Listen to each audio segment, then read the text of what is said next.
اللوح والقلم. نعم هذا غلو. هذا قصيدة البوصيري وأنكرها عليه أهل العلم. البوصيري اثنان، في البوصيري صاحب مصباح الزجاجة هذا من علماء الحديث هذا، في البوصيري صاحب هذه القصيدة الصوفي، وهو يعني غلا في هذه القصيدة اللي هي يسمونها البردة. البوصيري غلا فيها جدا يعني، ووقع في شركيات عظيمة في هذه القصيدة، منها قوله: يا أكرم الخلق ما لي من ألوذ به سواك عند حلول الحادث العممي.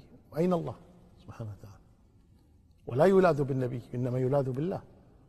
والمتنبي الشاعر قال يوما لسيف الدولة الحمداني، يقول: يا من ألوذ به فيما أؤمله، ومن أعوذ به مما أحاذره، لا يجبر الناس عظما أنت كاسره، ولا يهيضون عظما أنت جابره. فيقولون إن ذكر ابن كثير